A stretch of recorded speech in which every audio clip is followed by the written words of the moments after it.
जय श्री कृष्ण दोस्तों। भगवत गीता तो आपने कई बार सुनी होगी। चलिए दोस्तों, आज हम लोग श्री गुरु गीता को सुनते हैं, जो स्कंद पुराण का सार है। भगवान शंकर और देवी पार्वती के संवाद में प्रकट हुई यह श्री गुरु गीता समग्र स्कंद पुराण का निष्कर्ष है। इसके हर एक श्लोक में सूत जी का सजीव अनुभव व्यक्त होता है, जैसे मुखस्तंभ करम चैव गुणानाम च विवर्धनम, दुष्कर्म नाशनम चैव तथा सत्कर्म सिद्धिदम। इस श्री गुरु गीता का पाठ शत्रु का मुख बंद करने वाला है, गुणों की वृद्धि करने वाला है, दुष्कृत्यों का नाश करने वाला और सत्कर्म में सिद्धि देने वाला है। गुरु गीताक्षरैकेकम मंत्र राजमिदम प्रिय, अन्ये च विविधा मंत्रा कलाम नारहंति षोडशीम। हे प्रिय, श्री गुरु गीता का एक एक अक्षर मंत्र राज है। अन्य जो विविध मंत्र हैं वे इसका 16वां भाग भी नहीं।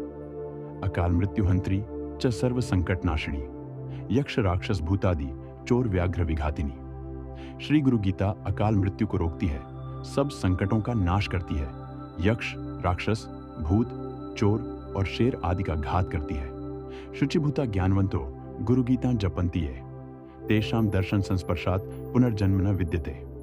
जो पवित्र ज्ञानवान पुरुष इस श्री गुरु गीता का जप पाठ करते हैं, उनके दर्शन और स्पर्श से पुनर्जन्म नहीं होता। इस श्री गुरु गीता के श्लोक भव रोग निवारण के लिए अमोघ औषधि है, साधकों के लिए परम अमृत है। स्वर्ग का अमृत पीने से पुण्य क्षीण होते हैं, जबकि इस गीता का अमृत पीने से पाप नष्ट होकर परम शांति मिलती है, स्वस्वरूप का भान होता है। तुलसीदास जी ने ठीक ही कहा है, गुरु बिन भवनिधि तरहि न कोई, जो बिरंची संकर सम होई। अर्थात गुरु के बिना कोई भवसागर को पार नहीं कर सकता। जो इसका अक्षांश पालन करता है वो भगवान शंकर के समान होता है। दोस्तों चलिए अब हम लोग श्री गुरु गीता का प्रथम अध्याय शुरू करते हैं। पहला अध्याय, जो ब्रह्म अचिंत्य अव्यक्त तीनों गुणों से रहित फिर भी देखने वालों के अज्ञान की उपाधि से त्रिगुणात्मक और समस्त जगत का अधिष्ठान रूप है, ऐसे ब्रह्म को नमस्कार हो। ऋषियों ने कहा, हे महाज्ञानी, हे वेद वेदांगों के निष्णात, प्यारे सूत जी, सर्व पापों का नाश करने वाले गुरु का स्वरूप हमें सुनाओ, जिसको सुनने मात्र से मनुष्य दुख से विमुक्त हो जाता है, जिस उपाय से मुनियों ने सर्वज्ञता प्राप्त की है, जिसको प्राप्त करके मनुष्य फिर से संसार बंधन में बंधता नहीं है। ऐसे परम तत्व का कथन आप करें, जो तत्व परम रहस्यमय एवं श्रेष्ठ सारभूत है, और विशेषकर जो गुरु गीता है, वह आपकी कृपा से हम सुनना चाहते हैं। प्यारे सूत जी, वे सब हमें सुनाइए। इस प्रकार बार बार प्रार्थना किए जाने पर सूत जी बहुत प्रसन्न होकर मुनियों के समूह से मधुर वचन बोले। सूत जी ने कहा, हे सर्व मुनियों, संसार रूपी रोग का नाश करने वाली, मातृस्वरूपिणी, माता के समान ध्यान रखने वाली गुरु गीता कहता हूं, उसको आप अत्यंत श्रद्धा और प्रसन्नता से सुनिए। प्राचीन काल में सिद्धों और गंधर्वों के आवास रूप कैलाश पर्वत के शिखर पर कल्प वृक्ष के फूलों से बने हुए अत्यंत सुंदर मंदिर में मुनियों के बीच व्याघ्र चर्म पर बैठे हुए शुक आदि मुनियों द्वारा वंदन किए जाने वाले और परम तत्व का बोध देते हुए भगवान शंकर को बार बार नमस्कार करते देखकर अतिशय नम्र मुख वाली पार्वती ने आश्चर्यचकित होकर पूछा। पार्वती ने कहा, हे एयूएमकार के अर्थ स्वरूप, देवों के देव, श्रेष्ठों के श्रेष्ठ, हे जगत गुरु, आपको प्रणाम हो। देव दानव और मानव सब आपको सदा भक्तिपूर्वक प्रणाम करते हैं।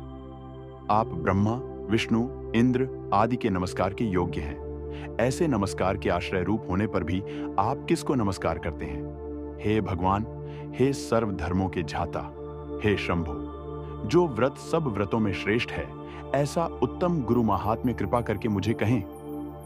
इस प्रकार पार्वती देवी द्वारा बार बार प्रार्थना किए जाने पर महादेव ने अंतर से खूब प्रसन्न होते हुए पार्वती से इस प्रकार कहा।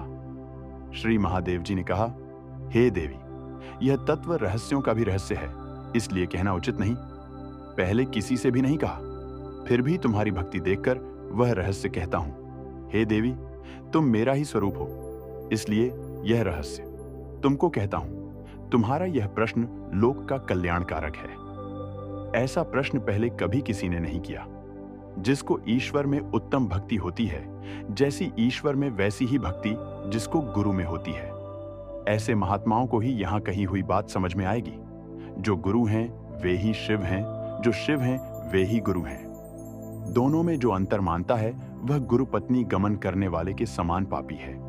हे प्रिय, वेद, शास्त्र, पुराण, इतिहास आदि मंत्र, यंत्र, मोहन, उच्चाटन आदि विद्या, शैव, शाक्त आगम और अन्य सर्वमत मतांतर, ये सब बातें गुरु तत्व को जाने बिना भ्रांत चित्त वाले जीवों को पथभ्रष्ट करने वाली हैं। और जप, तप, व्रत, तीर्थ, यज्ञ, दान, ये सब व्यर्थ हो जाते हैं। हे सुमुखी, आत्मा में गुरु बुद्धि के सिवा अन्य कुछ भी सत्य नहीं है, सत्य नहीं है।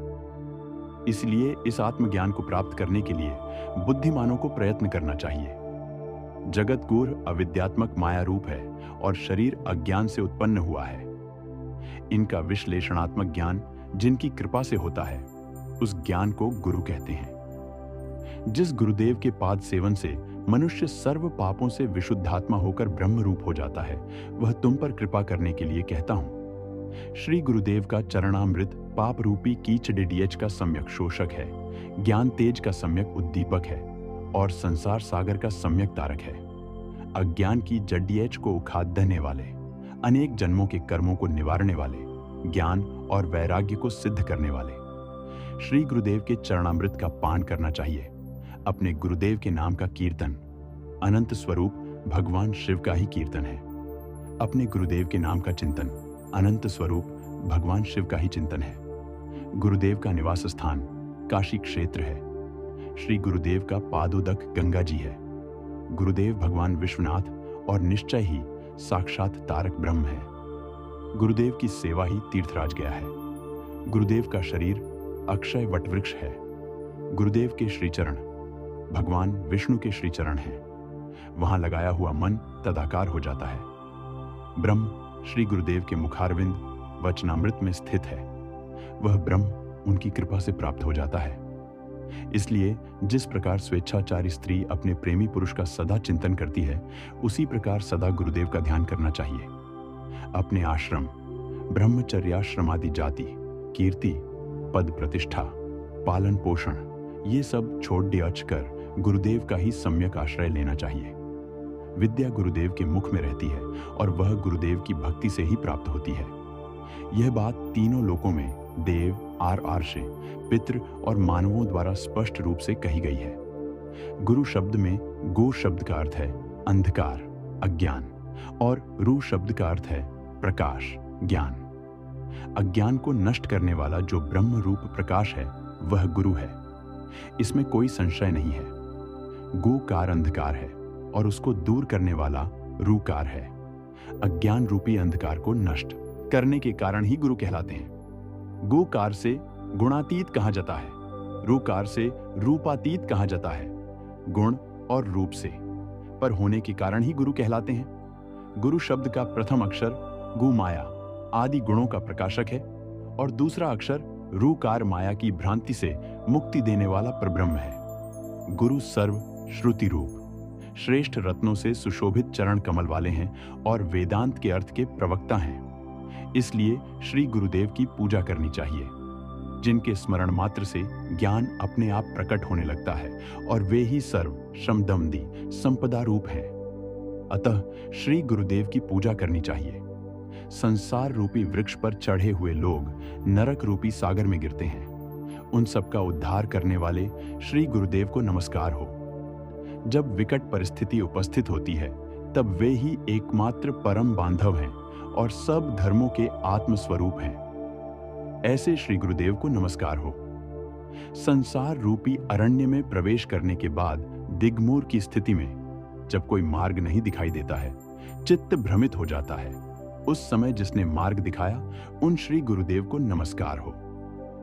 इस पृथ्वी पर त्रिविध ताप, आदि व्याधि उपाधि रूपी अग्नि से जलने के कारण अशांत हुए प्राणियों के लिए गुरुदेव ही एकमात्र उत्तम गंगा जी हैं। ऐसे श्री गुरुदेव जी को नमस्कार हो।